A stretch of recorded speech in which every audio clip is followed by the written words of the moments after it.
नमस्कार दर्शक मित्रों, दमन न्यूज में आपका स्वागत है। समाचारों की शुरुआत करने से पहले आइए एक नजर डालते हैं आज के मुख्य समाचारों पर। मूसलाधार बारिश के गिरने से उमरगांव के विभिन्न इलाकों में हुआ था बरसाती पानी का जमावड़ा। बारिश का पानी लोगों के घरों और दुकानों में घुस जाते लोग हो रहे हैं परेशान। गांव और शहर के ही नहीं पर अब नेशनल हाईवे के रास्ते भी हुए जर्जरी। पान नदी और कोलक नदी के रास्ते पर गड्ढे गिरने से 1 किलोमीटर तक वाहनों की कतार। दमन पुलिस ने ठग गैंग के 3 अपराधियों को और दादरा नगर हवेली में पुलिस ने रिक्शा चोरी के 3 आरोपियों को दंड दबोचा। अब समाचार विस्तार से। वलसाड़ जिले के उमरगांव तहसील में सोमवार को गिरी 6 इंच से ज्यादा बारिश के चलते समग्र तहसील हुआ था पानी। वहीं अंडरपास, मार्गों और सोसाइटियों में पानी भर जाने से लोग पुकार उठे थे त्राहिमाम। उमरगांव तहसील में सोमवार को जल्द सुबह से मंगलवार सुबह तक हुई बारिश के चलते समग्र उमरगांव तहसील पानी से भरा हुआ दिखाई दिया था। उमरगांव ईस्ट क्षेत्र की सोसाइटियों में और नए बन रहे ओवर ब्रिजों को लेकर आसपास के क्षेत्रों में घरों में और दुकानों में पानी भर गए थे, जो मंगलवार को भी नहीं उतरा था। पानी भर जाने से ऑफिस में जाने वाले लोग, कामगार के साथ स्कूली छात्रों को काफ़ी परेशानियां भुगतनी पड़ी थी। उन्हें घुटनों तक भर गए पानी में से पसार होने के लिए मजबूर बने थे, तो कई लोगों के घरों में खाने के लिए खाना भी नहीं बना है, जिसके चलते लोगों में प्रशासन की लापरवाही को लेकर आक्रोश दिखाई दे रहा है। सोसाइटियों में पानी भरा हुआ हो, पालिका के ट्रैक्टर कचरा उठाने के लिए भी नहीं जा सकते हैं, जिसके चलते पानी उतरने के बाद गंदगी के चलते बीमारी फैलने की दहशत लोगों में दिखाई दे रही है। तो अब बारिश के चलते भरे हुए पानी का निकाल प्रशासन द्वारा जल्द से जल्द किया जाए, ऐसी लोग आवाज़ जोरों से उठ रही है।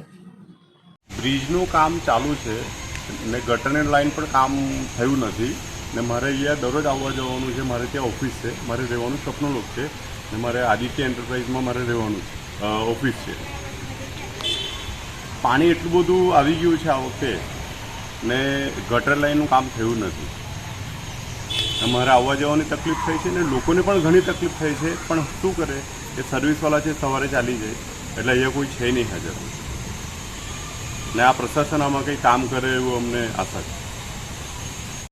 કચરો લેવા માટે જાય છે અને જે પાણી ઘેરે ઘેરે ભરાઈ ગયું એટલે કેવી રીતે જાય કચરો લેવા, એટલે જરાક તકલીફ પડે, એટલે અમને જરાક એ થાય એટલે જરાક ઘરે ઘરે જઈ નહીં શકાતું। પાણી ભરાઈ ગયા છે એટલે ટ્રેક્ટર અંદર જઈ નહીં શકતું। અમે સ્વપ્નલોકના સામે રહું છું કે અમારા આ વરસાદના અંદર દર વર્ષે પાણી ભરાય છે અને બ્રિજના ધીમા કામકાજના કારણે કે અહીંયા ગટરની કોઈ વ્યવસ્થા નથી કે રસ્તાની કોઈ વ્યવસ્થા નથી। અમારા બાળકોને બી સ્કૂલમાં સવારના જવા માટે બહુ તકલીફ થાય છે, તો પ્રશાસન આના કંઈ પગલાં લે અને આગળની કાર્યવાહી કરે એવી અમે વિનંતી કરીએ છીએ। ઘર પાસે બી પૂરેપૂર પાણી ભરાયેલું છે, અમે આવા જવા અને રહેવા માટે બી તકલીફ થાય છે કે અમારા ઘરમાં પાણી રહેવાથી અમે રહેવાના કાં એવી અમારી પરિસ્થિતિ થાય છે। વરસાદ બંધ થાય પછી બી પાણી ભરાયેલું રહે છે, જવાનો કોઈ માર્ગ જ નથી। એનો જો ખુલ્લો કરતા હોય સરકાર, કોઈ આવીને ગટરને લાઈન નાખતા હોય તમારો કંઈ एनो प्रश्न हल निकले। वलसाड़ जिले में सोमवार को गिरी मूसलाधार बारिश के चलते सभी तहसील पानी हुए थे, तो दूसरी ओर पाडी नदी के ब्रिज के साथ धर्मपुर से वापी का ब्रिज और कुल्लक ब्रिज पर पड़े बड़े बड़े खड्डों से वाहन चालकों को भुगतनी पड़ी थी काफी सारी परेशानियां। वलसाड़ जिले में सोमवार जल्द सुबह से हुई बारिश के चलते वलसाड़ जिले के सभी तहसीलों में चारों ओर पानी भर जाने के दृश्य दिखाई दिए थे, तो वहीं बड़े बड़े मार्गों पर पड़े हुए खड्डों की वजह से लोगों को काफ़ी दिक्कतों का सामना करना पड़ा था। तो पार नदी के ब्रिज पर भी बड़े बड़े खड्डे हो गए हो, वाहनों की 1 किलोमीटर तक लंबी कतारें दिखाई दी थी। खड्डों के चलते अब ये ब्रिज वाहनों के लिए जोखिमी रूप भी बन रहा है, तो दूसरी ओर भारी बारिश के चलते मार्ग धुल गए हो। धर्मपुर से वापी तक के मार्ग पर, साथ ही ब्रिज पर तो जैसे ऊंट सवारी करनी पड़ती हो, ऐसे वाहन चालकों को काफ़ी परेशानियां भुगतनी पड़ रही है। तो दूसरी ओर कोलक नदी के ब्रिज पर भी खड्डों की वजह से वाहन चालकों को काफ़ी परेशानियां भुगतनी पड़ी थी।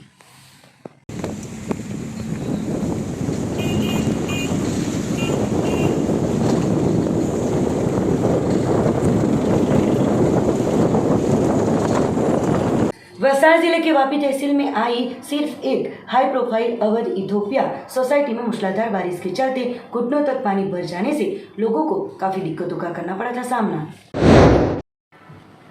वलसाड़ जिले में सोमवार को सुबह से शुरू हुई बारिश के चलते सबसे ज्यादा बारिश वापी तहसील में दर्ज हुई थी, तो मार्गों पर पानी भर जाने के दृश्यों के चलते प्रशासन के ऊपर भी प्री मानसून की कामगिरी के चलते कई प्रश्नार्थ खड़े हुए थे। ऐसे में वापी तहसील के अवध इथोपिया भी पानी भर जाने से लोगों को परेशानी भुगतनी पड़ी थी।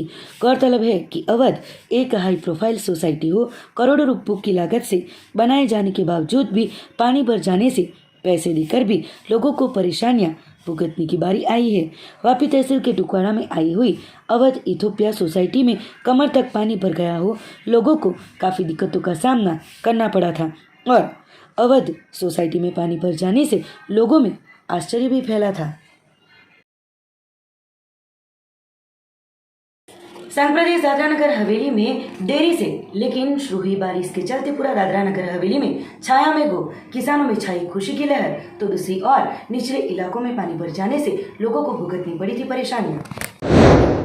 संघ प्रदेश दादरा नगर हवेली में देरी से लेकिन अच्छी बारिश हुई हो। सोमवार रात को मूसलाधार बारिश के चलते पूरा दादरा नगर हवेली पानी पानी हो गया था, जिसके चलते कई निचले इलाकों में पानी भर गया था।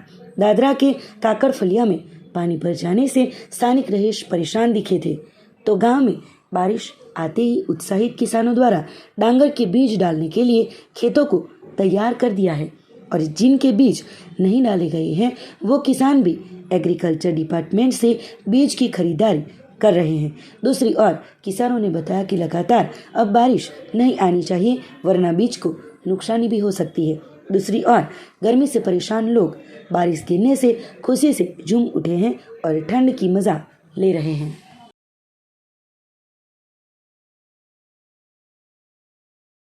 दमन पुलिस ने बैंकों में निर्दोष लोगों को ठगने के प्रयास में जुटे 3 आरोपियों को रंगे हाथ पकड़ा। आए दिन ठगी, धोखाधड़ी और अन्य किस्से सामने आते रहते हैं, तो संघ प्रदेश दमन में शिकायतकर्ता हेमेंद्र अरविंद भाई सोलंकी होमगार्ड ड्राइवर के रूप में कलरिया आउटपोस्ट में कार्यरत है और वह अपने निजी काम से दिनांक 1 जुलाई को सोमनाथ दमन में बैंक ऑफ इंडिया में गए हुए थे। उसी बीच 2 अजनबी उनके पास आए और उनसे कहा कि वहां पर खड़े हुए उनके दोस्त के पास बहुत ज़्यादा पैसा है, वह अनपढ़ भी है, गिनती भी नहीं आती है और हम पैसे का आदान प्रदान करेंगे।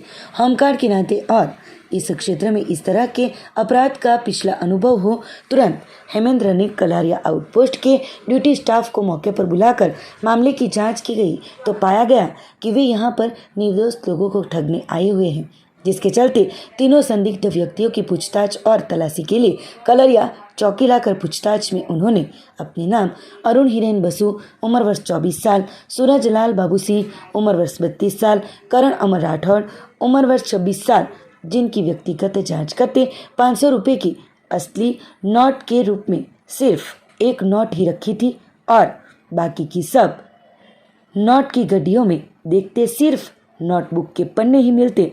आरोपियों को ठगने के प्रयास में तीनों को रंगे हाथ पुलिस ने पकड़कर गुनाह दर्ज कर आगे की जांच शुरू की है। દાબેલમાં એક બેંક ઓફ ઇન્ડિયાની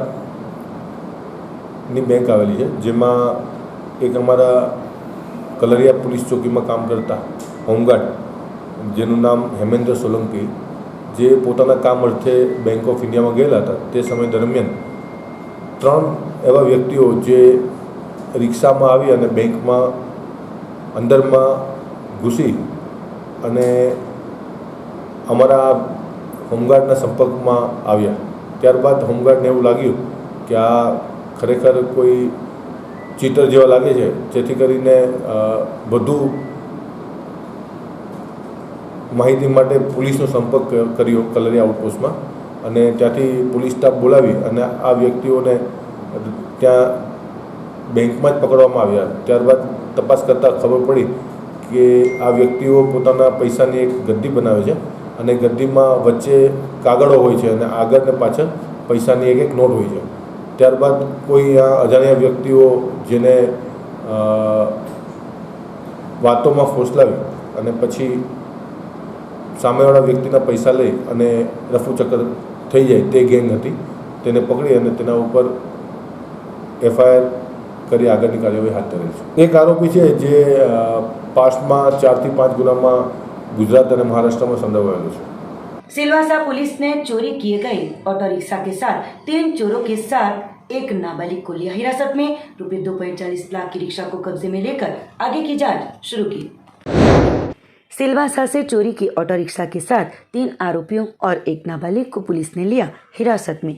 दिनांक 28 मार्च से 29 मार्च 2022 के रोज पकड़े गए आरोपियों ने JJ15 AU 8226 नंबर की 2.40 लाख की ऑटो रिक्शा को मधुबन होटल मधुबन मार्ग रखोली सिलवासा के पास से चोरी कर फरार हुए थे। इस बाबत रिक्शा के मालिक भरत हरि पाटिल ने सिलवासा पुलिस थाने में अपनी रिक्शा चोरी होने की शिकायत दर्ज कराई थी, जिसके तहत पुलिस ने IPC की धारा 379 के तहत मामला दर्ज कर जांच शुरू की थी। उस दौरान गुप्त जानकारी मिली थी कि चोरी हुई रिक्शा किसी गुड्डू पंचदेव साहू ने अपने साथियों के साथ चोरी की थी। उसके आधार पर पुलिस ने लवाछा में रहते 25 वर्षीय गुड्डू पंचदेव साहू को हिरासत में लेकर उससे पूछताछ करने पर उसने अपना जुर्म कबूल किया था। साथ ही रिक्शा चोरी करने में साथ देने वाले उनके साथी राहुल विजय सोनी जो MP का रहने वाला और दूसरा बंदर उर्फे राजबाबू उर्फे रियाज सबीर मौलवी शेख उम्र वर्ष 25 साल जो 22 साफलिया 3 रास्ते पर रहता हो, पुलिस ने उसको भी हिरासत में लिया है। साथ में इस गुनाह में नाबालिग भी लिप्त हो उसकी भी पुलिस पूछताछ फिलहाल कर रही है, जबकि पकड़े गए तीनों आरोपियों की चोरी करने में गुनाहित प्रवृत्तियां पहले से ही रही है और कई पुलिस थानों में भी इनके खिलाफ चोरी की शिकायतें भी दर्ज हुई है। फिलहाल पुलिस ने चोरी हुई ऑटो रिक्शा को रखोली से बरामद कर आरोपियों को सलाखों के पीछे डालकर आगे की जांच शुरू की है। पार्टी खड़की एपिकल होटल के सामने हाईवे पर से पार्टी पुलिस ने क्रूज कार में महाराष्ट्र तलासरी से सूरत ले जा रहे शराब के जत्थे के साथ कार चालक को किया गिरफ्तार। महाराष्ट्र तलासरी से कार में शराब का जत्था भरकर सूरत ले जाया जा रहा होने की जानकारी पार्टी पुलिस थाने में फर्ज बजाते PSI JN सोलंकी को होते पुलिस कांस्टेबल कृपाल सिंह, महेंद्र सिंह, बिपिन भाई सहित की टीम के साथ खड़की एपिकल होटल के सामने नेशनल हाईवे नंबर 48 पर वॉच रखी गई थी। उस दौरान जानकारी वाली क्रूज कार नंबर JJ05CN 7000 आते ही पुलिस ने रोका था। कार में जांच करते विदेशी शराब की बोतलें 264 जिसकी कीमत रुपये 30,000 मिलते ही कार चालक किशोर नटुभाई राठौर निवासी सूरत उधना हरिनगर को गिरफ्तार किया गया है। कार और शराब मिलाकर कुल 3,40,000 के मुद्दामाल को कब्जे में लेकर पार्टी पुलिस थाने में पकड़े गए चालक की पूछताछ करते ये शराब का जत्था महाराष्ट्र तलासरी में चेतन गणेश भाई राठौर निवासी बोरीगाम महाराष्ट्र ने भरवाया होने का बताते ही पुलिस ने उसे वांटेड घोषित किया है।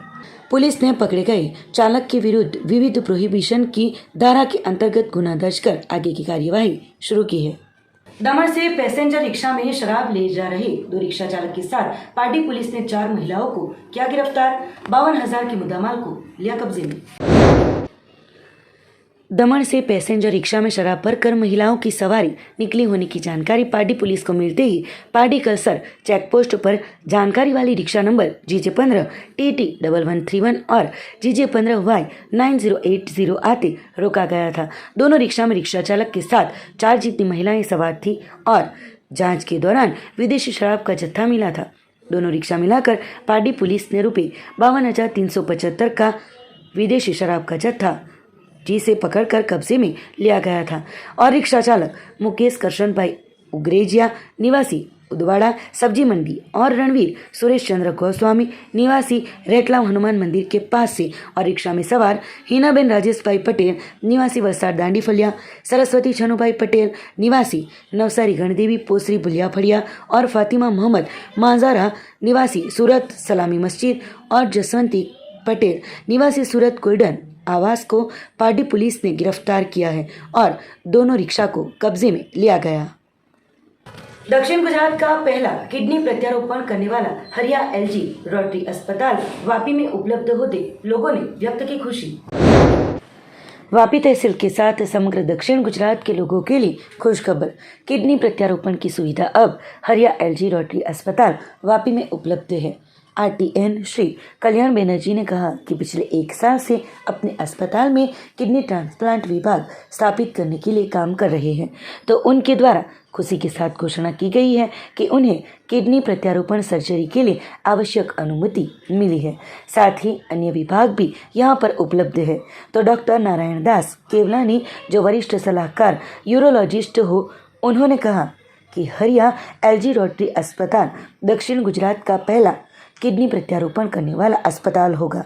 तो मरीजों को अस्पताल में किडनी प्रत्यारोपण के लिए पहले पंजीकरण कराना होगा। तो किडनी प्रत्यारोपण की इस अस्पताल की शुरुआत होते लोगों ने भी खुशी व्यक्त की थी।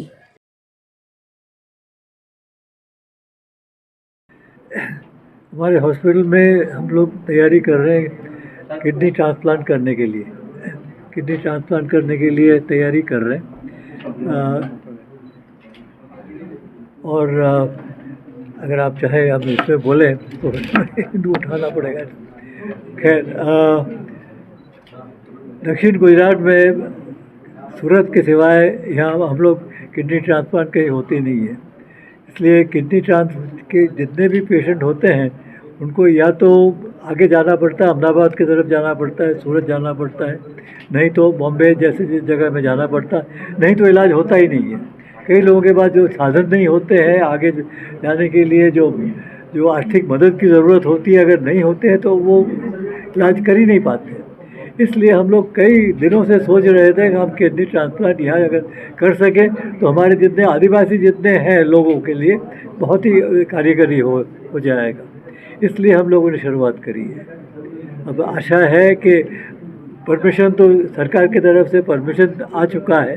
अभी इसकी जो विधि है वो उसके लिए एक पद्धति बनाना पड़ता है ताकि कोई इसमें कोई गड़बड़ नहीं हो जाए, कोई गलत नहीं कर हो जाए। हमारे किसी जो गलत आदमी के किडनी लेकर गलत तरीके से उसके दूसरों को अगर कभी कभी दिया जा सकता है, वैसा कभी केस नहीं होना चाहिए। होते हैं अलग अलग जगह में। तो ये सब चीज़ें करने के लिए जितने विधि है उसको पूरा करने की कोशिश कर रहे हैं। हमारे यहाँ मेडिकल फैसिलिटीज़ की जो ज़रूरतें हैं, डॉक्टर सब यहाँ मौजूद हैं, हॉस्पिटल तैयार है एकदम करने के लिए। अब सिर्फ थोड़े बहुत परमिशन की ज़रूरत है, बाकी जितना है वो आ जाएगा तो हम लोग कर पाएंगे। देखिए, आज के दिन में अगर देखें तो पूरे इंडिया में करीब 2.5 लाख लोग जिनको किडनी ट्रांसप्लांट की ज़रूरत है, 2.5 लाख लोगों की डेथ हो जाती है एवरी ईयर। तो वेटिंग में तो और ज़्यादा होंगे। ये 2.5 लाख लोगों में खाली 7,500 लोगों को ही किडनी ट्रांसप्लांट मिल पाता है, जो कि रेशो बहुत ही कम है। केवल 4% लोगों को ही मिल पा रहा है। तो आप खुद सोच सकते हैं कितना बड़ा गैप है, जितने लोगों को ज़रूरत है और जितने लोगों को मिल पा रहा है। ये सब देखते हुए हमारे हॉस्पिटल ने, जो कि काफ़ी दिनों से हम लोग 10 साल से यहाँ फ्री डायलिसिस सर्विसेज दे रहे थे, उसके बाद हम लोगों ने यहाँ ऑर्गन रिट्रीवल चालू किया है। जो ब्रेन डेड पेशेंट रहते हैं उससे किडनीज़ और ये लिवर वगैरह निकाल के दूसरों को हेल्प करते थे। फाइनली उसका जो फाइनल स्टेज है ट्रांसप्लांट का, उसकी हमें परमिशन मिल गई है। अब हमारे हॉस्पिटल में भी हम किडनी ट्रांसप्लांट यहाँ कर सकते हैं। तो यहाँ के लोकल लोगों को साउथ गुजरात में पहला सेंटर होगा, बहुत फ़ायदा होगा कॉस्ट वाइज भी, और दूसरे आपको प्रॉब्लम्स दूसरे सिटीज़ में भागने दौड़ने का जो रहता है वो भी। हम लोगों की पूरी कोशिश रहेगी कि जो भी गरीब लोग हैं जिनके पास सरकारी कार्ड आयुष्मान है, ESIS है, उनको टोटली फ्री जहाँ तक हो सके हम लोग मदद करेंगे ट्रांसप्लांट करने का। और प्राइवेट पेशेंट में भी जो भी बाहर के दूसरे बड़े सिटीज़ में हैं, उससे 50% टू ऑलमोस्ट 30% में हम लोग कम करके यहाँ पे ऑपरेशन करके देंगे, क्योंकि हमें मालूम है कि सब लोग अफोर्ड जितने ज़्यादा लोग कर सकें उतना अच्छा। अवेयरनेस के लिए तो यही कहेंगे कि सबसे पहले तो कि डॉक्टर्स को अपने पेशेंट्स को अवेयर करना पड़ेगा, सोसाइटी में अवेयरनेस क्रिएट करना पड़ेगा, फैमिली में अवेयरनेस क्रिएट करना पड़ेगा। मीडिया वालों का बहुत बड़ा रोल है, क्योंकि एक फैमिली में अगर डेथ होती है, किसी का ब्रेन डेड हो जाता है, तो वो तो डिसाइड नहीं कर सकता। फैमिली वालों को कंसेंट देना पड़ता है कि हमारे मरीज का आप ब्रेन डेड हो गया है तो उसकी किडनी, लिवर, हार्ट आप ले सकते हो। तो अवेयरनेस बहुत ज़रूरी है। फैमिली लेवल पे, सोसाइटी लेवल पे, समाज में, स्टेट में, कंट्री में, इसके लिए मीडिया का बहुत बड़ा योगदान की ज़रूरत है। देखो, ट्रांसप्लांट तो बहुत मोटी ऑपरेशन है, पर जो भी गरीब रहते, गरीब नहीं मतलब एने पासे आयुष्मान माँ कार्ड जरूरी है। समाचारों के अंत में आइए एक नजर डालते हैं आज के मुख्य समाचारों पर। मूसलाधार बारिश के गिरने से उमरगांव के विभिन्न इलाकों में हुआ था बरसाती पानी का जमावड़ा। बारिश का पानी लोगों के घरों और दुकानों में घुस जाते लोग हो रहे हैं परेशान। गांव और शहर के ही नहीं पर अब नेशनल हाईवे के रास्ते भी हुए जर्जरित। पार नदी और कोल्लक नदी के रास्ते पर गड्ढे गिरने से 1 किलोमीटर तक वाहनों की कतार। दमन पुलिस ने ठग गैंग के 3 अपराधियों को और दादरा नगर हवेली में पुलिस ने रिक्शा चोरी के 3 आरोपियों को दंड दबोचा। तो ये थे अब तक के दमन न्यूज के समाचार। नए समाचार, नई घटनाओं के साथ देखते रहिए दमन न्यूज।